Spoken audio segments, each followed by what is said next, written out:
In 1980, a young man named Shigeru Miyamoto was working for Nintendo whilst they were attempting to break into the North American gaming market. They tried to do this with their first arcade game, Sheriff, which Miyamoto helped to design.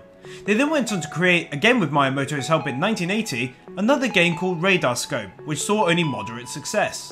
In 1981, Nintendo's efforts were still failing to reach across the ocean to America's gaming market. So the president of Nintendo at the time, Mr. Hiroshi Yamauchi, tasked Miyamoto with converting the unsold Radar Scope games into a new game. After giving it much thought, he finally settled on what would become the Donkey Kong franchise. After seeing many successes and his personal ideas turn out well, in 1985 he began work on a new game. This one would instead, unlike many other titles of its time, concentrate more on gameplay than on high scores. And so began The Legend of Zelda.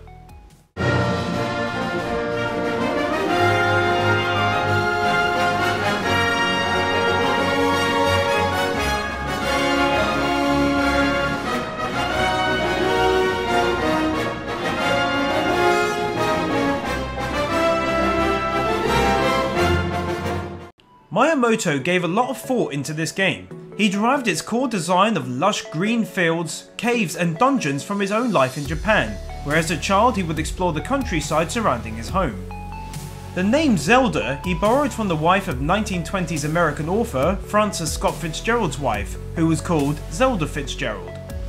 The design behind Link himself was Miyamoto's idea of drawing in young coming-of-age players, who could relate to Link and his courage shown during the game.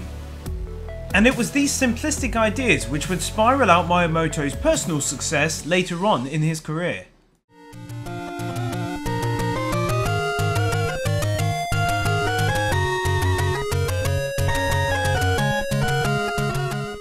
The Legend of Zelda, or as it was originally known, the Hyrule Fantasy Legend of Zelda, released in Japan onto the Nintendo Entertainment System.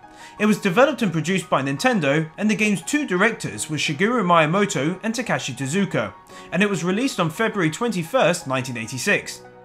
Takashi Tezuka, who joined Nintendo in 1984, would go on in the future, often working alongside Miyamoto to create some of the most popular games that Nintendo has ever seen, mostly writing the storyline and script, as well as directing a fair few of the games. The story was unique. It was based in the land of Hyrule, which had been invaded by the Prince of Darkness Ganon, who had led an army to steal the Triforce of Power, a magical item bestowing great strength. In an attempt to stop Ganon from gaining another of the pieces, the Triforce of Wisdom, Princess Zelda splits it into 8 pieces and hides them in various dungeons across Hyrule. Before Princess Zelda is kidnapped by Ganon, she orders her nursemaid Impa to travel forth and attempt to find someone courageous enough to save the kingdom. Whilst trying to find this person, the old lady is surrounded by Ganon's men and is subsequently saved by the young boy named Link. And after being told of the perils facing the kingdom, Link sets out on a mission to try and find and rescue the princess and gather the 8 fragments of the Triforce of Wisdom to become powerful enough to confront and defeat Ganon. Zelda incorporated several gameplay elements. These were role-playing, action, adventure and often puzzle solving, and the game's overworld was travelled on foot from an overhead perspective. At the start of the game, Link is armed with only a shield, but later wanders into a cave finding and arming himself with a sword. The game's progress was directed by the meeting and speaking to of various merchants, townsfolk and fairies, who offered up various clues as to how you could move forward. Attempting to halt Link's progress are monsters met on the overworld and protecting the various dungeons. Once inside these puzzle maze-like areas, Link would find other creatures to do battle with. These dungeons not only forwarded the game's storyline, but also offered up new useful tools which Link could make use of, such as the boomerang for grabbing items at a distance and so on. The game for its time was actually not very linear at all. In fact, you could enter nearly any of the 8 dungeons, the 9th holding Zelda upon completion of the others, in any order. However, they would increase in difficulty as you went on, and oftentimes you couldn't progress further without tools found by completing others. In fact, the game was so non-linear, it was actually possible to reach the last boss without ever receiving the sword. The music behind the game was composed by Koji Kondo, who would go on to score a lot of the future titles mostly on his own, and his talents have most definitely worked towards the amazing selling figures of the franchise with its instantly recognisable theme tune. What's interesting to note is that the game actually made use of a rather unknown feature which was built into the Mark II controllers that the Japanese Famicom used, which was a microphone. During The Legend of Zelda, you can actually blow or shout into the microphone and kill a certain kind of enemy. Moving on, the video games industry in the 1980s tried to stray as much as possible from making frequent advertisements, as often they could reach amounts that were more than a company would want to spend, costing around $5 million. This didn't stop Nintendo, however, from choosing the highly popular Zelda game to feature its very own advert, which went on to receive a very high amount of positive attention, further boosting its popularity in North America. Finally, the game was the first to allow for the use of rewritable discs to save the player's progress without the use of a password, as many other games required. The Legend of Zelda sold incredibly well, selling more than 6.5 million copies, and was the first Nintendo Entertainment System game to sell over 1 million units. The game was received extremely well among fans, and fairly well by reviewers who were taking a look at the game after it had actually hit the rest of the world. Overall, this game was a huge commercial success, spawning many more titles in the highly popular franchise. It is considered by many to be the true forerunner to the role-playing game genre. This was because many later games coming into the industry afterwards used many elements that made Zelda so well liked, such as its non-linear gameplay and its open and fantasy world. GameSpot featured the game in its 15 most influential games of all time list, and in 2009 Game Informer called it no less than the greatest game of all time, stating it was ahead of its time by years, if not decades. But Zelda is rarely credited for one of its most important innovations, the lithium battery. Although there were plenty of RPGs being developed around the same time on the personal computer, none of these were so vast that they allowed to not have to complete the game in one sitting. Nintendo was so concerned in fact that this would go over the public's head that they set up a toll-free service where upon calling you could speak to a genuine Nintendo employee who would walk you through any of the game's puzzles. This later spawned into gaming's first major pay hint service.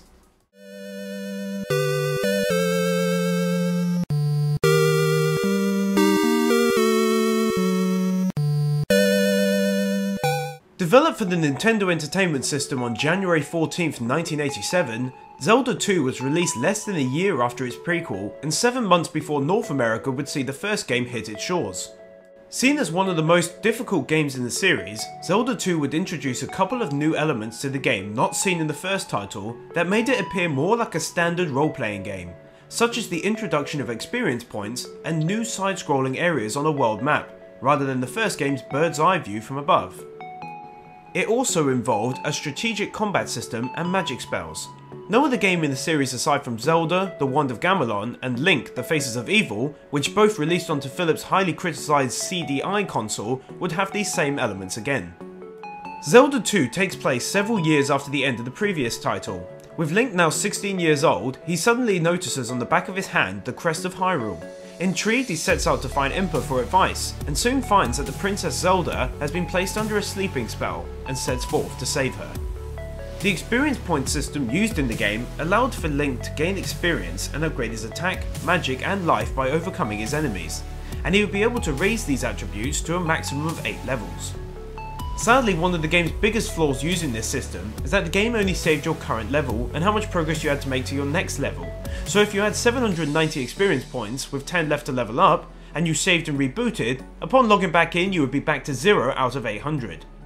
Zelda 2's combat system saw Link having a sword and shield and being able to alternate between standing and crouching to attack enemies. You could also jump to evade damage or assault airborne enemies, and later in the game Link could learn to use upward and downward stabs whilst in mid-air. Magic could be learnt by assisting wise men in town, by mostly retrieving lost items for them on the map.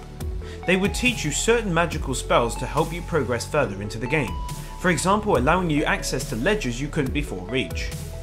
Certain elements of this game were however again used as a benchmark for future games in the series. For example, the heavier use of non-playing character involvement with the main character. Whilst these NPCs were seen in the first title, they were rather limited. The Triforce of Courage also made its debut into the series in this title, and would again be seen during later games. Intended to be different from the first game, Miyamoto took up place as producer, with Takashi Tezuka returning to write both the storyline and the script. As a whole, the game offered up a radically different gaming experience to fans, having followed closely to role-playing games of its time, but it was still a commercial success, and Nintendo were now set to differ once again back to the classic Zelda style, so popular from the first game.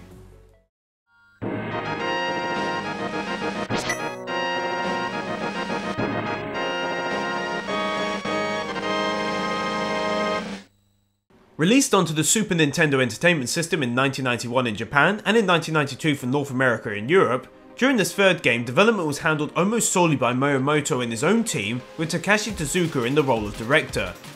The story focused on Link as he journeyed to once again save Hyrule, defeat the evil Ganon, and attempt to rescue the 7 descendants of the Sages. A Link to the Past reused a top-down perspective similar to that of the original Zelda, leaving the side-scrolling elements of Zelda II. It also implemented elements to the series that are still used, such as multi-level dungeons, newer weapons and items, as well as including the Master Sword. Also added to the game were new features such as Link being able to move and attack sideways rather than just stabbing forward, making combat easier. Also used again were heart containers, although in this game you would have to collect 4 pieces to make 1 heart, and these were well hidden, making for more replay value. Another new aspect which would go on to be used time and again was the different worlds aspect. The first was the Light Hyrule, in which Link grew up with his uncle. The other, the Dark World, was made as such when Ganon got his hands on the Triforce. This Dark World featured dark grasslands, trees with faces, green water, and once peaceful villages seen as a town of thieves. Link could travel between these worlds by the use of a magic mirror, creating a portal where he uses it in order to return to the corresponding opposite world. Moving on, the soundtrack for the game was again composed by Koji Kondo, with a new adaptation of the theme tune being made. Initially the game was being designed in 1998 for the NES, but a year later it was decided to bring the project to Nintendo's newest console, the Super Famicom as it was known in Japan, or the Super Nintendo Entertainment System to the rest of the world. Instead of using the common 4MB game cartridges used by normal SNES games, the developers instead decided on using an 8MB version, allowing for the team to create a vast world for the player to explore. This was done by using simple tricks to lower the space the third title would require, for example by limiting colour depth to only 8 colours and not 16 as was normal, but required more space. At the time of its release to other territories outside of Japan, the English version required a few odd changes to avoid potential problems with religion. For example, the original title was called The Legend of Zelda: The Triforce of the Gods. Because the word God was involved in an unusual fashion, it had to be renamed. Before release would be allowed to its new title, A Link to the Past. A priest during the game was forced to be made into a wizard, and his background stated that he had been sent from the gods was removed. Lastly, a comic book adaptation was published by Nintendo Power and was made for 12 issues. It was based loosely around the game's story and featured plot changes and new characters. The third game was received with huge critical acclaim, selling more than 4 million units worldwide, and was a huge success with fans, and later would feature a remake for the Game Boy Advance and for the Wii's Virtual Console with slight changes. One of the reasons the game was received so well is that Miyamoto reused and reinvented older popular elements from the first game in an even better fashion. A Link to the Past also enjoyed a larger budget with more development time being spent on it, allowing for a greater game to be made. Reviewers heavily praised the game with top scores all around, stating it benefited from improved graphics and gameplay and is widely recognised as one of the greatest video games of all times on various prominent companies' lists. All in all, the third game redefined the series of Zelda, and implemented many elements that would reoccur in future titles as important features. It reached fans around the world thanks to its praise from reviewers, and gave millions of players many hours of enjoyment.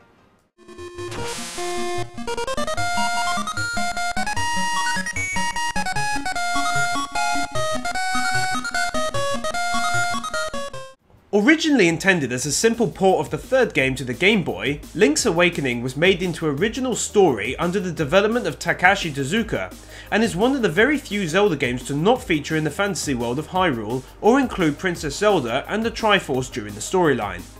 Instead, the game would feature many cameo appearances from characters of other Nintendo titles, such as Wart from Super Mario Bros. 2, Yoshi also from the Mario franchise, and Kirby. The story consisted of the young Link being stranded on Koholint Island, which he travels to in an attempt to further train against possible further encounters with his foes, when his ship is destroyed by a storm. The island is guarded by a creature called the Windfish. During the game, you play as Link, fighting monsters on the island and solving puzzles to gather the 8 musical instruments required to awaken the sleeping windfish to allow Link to leave the island. The game was again played from an overhead perspective and featured an overworld, with the need to explore, fight monsters and enter dungeons in order to progress to the nightmare bosses, which upon defeating them granted heart containers plus a musical instrument. New gameplay elements used was the ability to learn songs to play on your ocarina, which heavily influenced the next game in the series, Ocarina of Time. You could also fish for the first time in the series, and collect secret seashells to occupy your time. When a certain amount of these were found, it granted Link a new sword which fired energy beams. An interesting addition was developers allowing Link to steal from a store, permanently renaming him Thief for the rest of the game, and granting the shopkeeper the ability to kill him if he re-entered the store again in the future. It was also the third game with an overhead perspective allowing for Link to be able to jump, making it similar to the side-scrolling features last seen in Zelda II: The Adventures of Link. Originally, the game's development was unsanctioned by Nintendo, and instead was put together after hours by an increasing amount of team members. After the third game was proven to be a success, development was allowed after it was requested by director Tezuka to begin work on it. Overall, it took 1.5 years to develop the game. Reviewers lavished the game's depth and number of features, but its downside was the limited control system and its graphics. Both issues were however fixed during the development of the remake for the Game Boy Color, adding color graphics and a new dungeon which was praised for its attention to detail when adding color to the world. And whilst the new content didn't add a whole lot of extra time to the playthrough, it was still addictive to play nonetheless. The original and its later remake were both highly successful both with fans and reviewers alike, and allowed the game to soar onto top lists, stating it's among the best game titles of all time, having sold together over 6 million copies around the world. Be sure to tune in next Friday to see how Nintendo was developing one of the most successful games of all time.